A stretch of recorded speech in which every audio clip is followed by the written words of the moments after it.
Hey, this is Coach Parker again, coming to you on my youth football coaching clinic series. Today we're going to talk about practice planning and organization.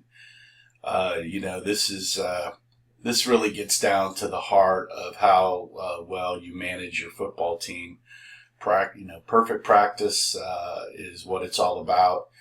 And preparing for your games, and parents can really see how you are as a coach if your practices are organized. So it's very important that you have an organized practice and that you're hitting all your fundamentals and techniques in practice to really teach the players how to play the game. I really have, I guess since high school, we had a practice plan that one of our coaches would pin to the bulletin board every day. And I really like seeing that and knowing what was going on. So when I started coaching, I started preparing almost a mirror copy of what I used as a football player, and just started kind of using that for my practices. And definitely for the first month to 6 weeks, I will use a pretty formal practice plan that I put down in Word. And pretty much everything is down to the 15 or 20 minute kind of station rotation kind of deal. And I also like to, when I have these written practice plans, I also, beginning of practice, we have a talk and we set the goal for the practice and what we're going to do. I think the players kind of like to know what's going on. So I have this written plan for practices. I'll usually send it to coaches via email that day, or try to get it out. Especially for the first 2 weeks, I may send them the whole series of practice plans for the first 2 weeks so they can see what the expectation is that they need to do. But definitely each practice, each coach has a plan, and we can work through that and stay on time. Now, you've got this written plan. I try to stick to it about the 80-20 rule. You can adjust it depending on, what kids get there, or what things change, but really I try to stick to the plan as much as possible, and because what the plan actually helps me do is it helps me work on weak spots, because usually you as even a worker or at work or at home, you like to do what's fun and easy, and not so much what has to be done or what's needed to be done. And what the practice plan does is when you write your practice plan, you can really work to focusing on your weak spots and things that need to be dealt with. So that's really what a practice plan will help you do. In my practice plan, I usually focus a little bit more on offense than defense, especially at the beginning of the season. It's because offense usually takes longer to install. But that doesn't mean we forget about defense. I usually do a 2-hour practice, 15-minute kind of talk, warm up, kind of get going, an hour of practice, 30 minutes of defense, and then try to get in 10 minutes of special teams, every day if possible. And that's kind of how the overall general plan goes. When I had 3 days of practices, because right now we only have 2 days of practices, this is set up for KYA, I usually have an offense day, defense day, and then a walkthrough kind of special teams day. But since I only have 2 practices, I have to put it all together there. In my first 2 weeks of practices, some of the key things that I want to make sure that we hit on are make sure everybody's equipment fits the first practice: mouthpieces, chin straps, pants, helmet. Those are all kind of key things, shoulder pads. I prefer to ease into hitting the first 1 to 2 weeks. We just don't go right to hitting on the first day. Saw that this season. A couple of senior teams in our league did that and got a few people hurt. I'm not a big fan of just walking into hitting. I think your body needs to get used to hitting. So I ease into that. Usually the first week, probably about the fourth practice is when I really go hard and heavy. So the first three practices were just, every day gets a little harder, and the fourth day is really kind of, okay, we're going to half line scrimmage here and kind of go through that way. Really pretty early on, and I don't know how many times I forget this, this is like my over 20 season coaching football, is you've got to identify your center and quarterbacks fairly early so they can start doing their center snap exchange. That's a must. It has to happen pre-practice, post-practice, during practice. That's got to be quick. Get done. Identify your skill players really early. First day of practice usually for me is a field day kind of thing where we're basically trying everybody out. Even though we've recruited and drafted and we pretty much know where everybody's going, it always surprises me the one or two kids you find in your field day that it's like, wow, we didn't know that kid had that. As you start to hit, you definitely want to start finding your linebackers, outside linebackers, DNs, your best hitters, and you start identifying those people. I really like when we start to hit in scrimmages and then our first and second day big hitting day.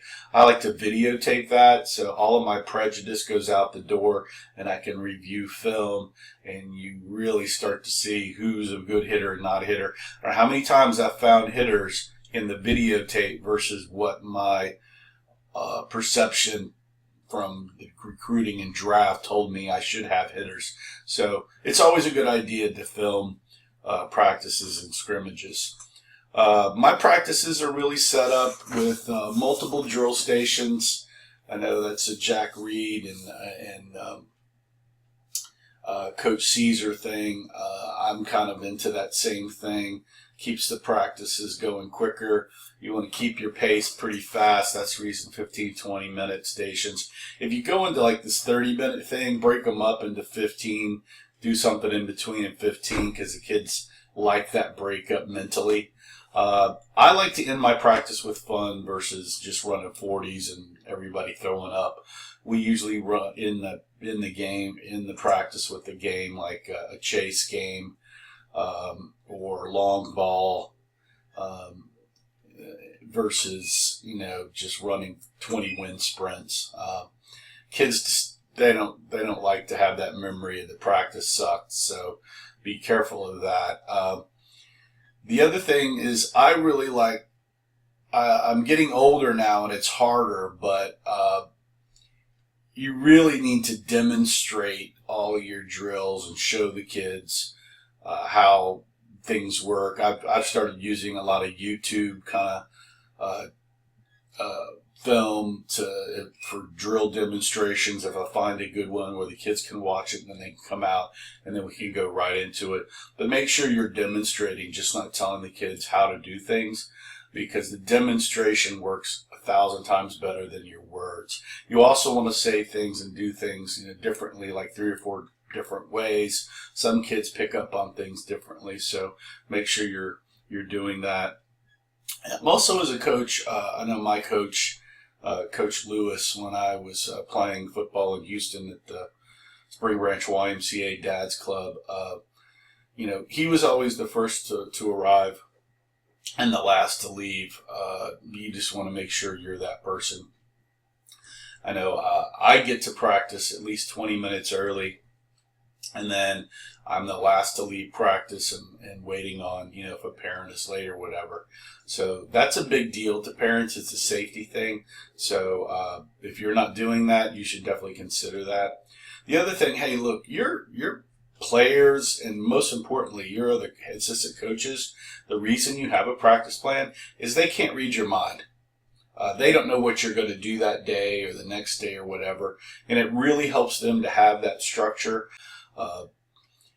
That's a big deal to be able to have that structure, because the other coaches can see that you're organized and they can follow your lead there. So make sure you've got your practice plans, just to make sure that your coaches know what's going on.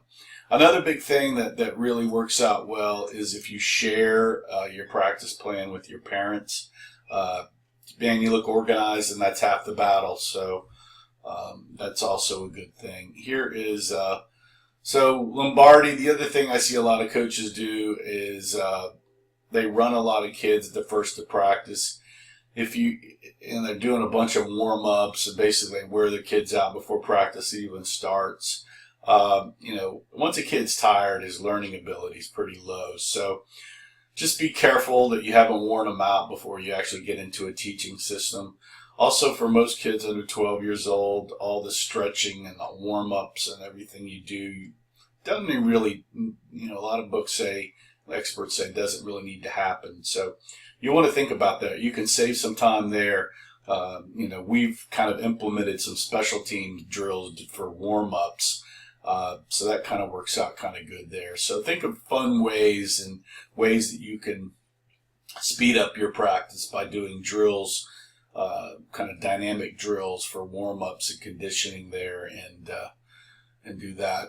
And if anything you're going to do, if you're going to make condition, if you're hardcore on hardcore conditioning, then make sure you make it fun. Because at the end of the day, kids, they're out there to have fun. Let's go to the next slide. I think the next slide here I've got is my practice plans. You can look at these online at coachparker.org. There's an ebook out there on practice plans. Go check that out. I'll try to put a link down in the comments somewhere. But this is, as you can see, this is a practice plan, and it goes through kind of what we've got going on here. Practice, pre-practice, what's going to happen, what our practice objectives are, kind of the team rules. I play a name game. We go over offensive formations. This looks like this is my kind of a field day, first day. So I got a breakout, 20-yard dash, just throwing receiving. We go over defensive formations.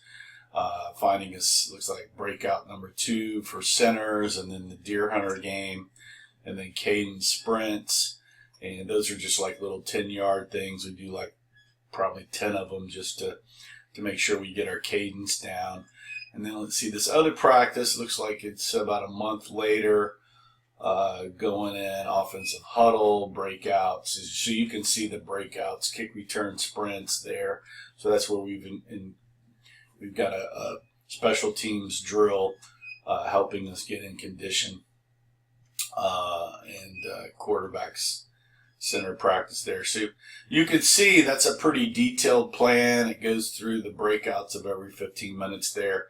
So like I said, you can hit coachparker.org and hit the practice plan ebook. You can do a search there and find it. And like I said, I'll try to put a link below. And basically, it's an ebook of, like, I took one season, and it's got about 95% of my practice plans in there for season. So you can see the progression of kind of what I went through for the year as far as practice plans. The other thing with practice, and we'll kind of end on here, is I do like to evaluate my players weekly. I geek out on it. I have an Excel spreadsheet. I rank them on blocking, tackling, agility, and things like that, and where they can improve, which helps me kind of develop where I need to be as far as practice plans, who your starters are, second string, minimum play players, who the quarterbacks and centers are, who's getting better. If you've got some low-tier players, you need to coach them up. Maybe have some remedial drill stations with another coach, and maybe just have them focus. Maybe you've separated, your team into offense and defense. Maybe a few of these players are just going to play one position, and instead of trying to break them out a lot, if they're not progressing, you may want to have a coach and have them work on that one thing the whole practice so they get really, really good at it. Because you don't have a whole lot of time to teach, but if you start focusing and specializing them on one area, it's much simpler and they learn a lot faster. So I know we've done that in the past, and it's really worked out for us well, and they actually became almost a second string position for that particular position. So that can work out there. If you're developing your weekly evals and you've got notes on this, if you do find out, if you do have a difficult parent that's upset about playtime or where their kid's playing, you have all of these notes here, and if you wanted to, you could actually share those notes about their son with them. So that's helped me in the past. Actually, I've had those notes and been able to go back and talk to parents about that. The other thing is, if you're doing your depth chart, is when you're filming practice scrimmages and games, it helps analyze where your players are. I'm big into video and filming scrimmages and practices and games, so I highly recommend that. So that's my weekly evals. I normally don't publish that to the parent. Depth chart. I don't publish the whole thing to the parents, just to the other coaches, and we basically talk about where our depth chart is. But between your depth chart, your game film, and your scrimmage film, all of those things will help you develop your practice plan. And your practice plan, especially when you get into game time, that practice plan should take what you did not do in the game very well, and that next practice you should be focusing on those errors and issues that you had in your previous game, along with your next week opponent, how you're going to deal with them. And so that's how I put my practice plan together during the season. So, and then also, what player on the depth charts, where they kind of need work and where we can focus them. So that's really how I organize my practice plan. Is it early in the season, we're going to teach the fundamentals. Once the games begin, where do I have issues? Where do I need to focus on? Where do I need to work with in practice? And between the depth chart, my scrimmage film and game film, and upcoming opponents, I can kind of organize my practice plan. And remember to work on your weak spots. Don't spend 2 hours with your running backs. That's probably not a good practice plan.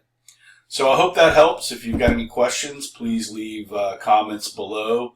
Please like us if you get a moment below. If you like this video. And this is Coach Parker signing off. And remember, play for fun, and winning is funner. Thank you.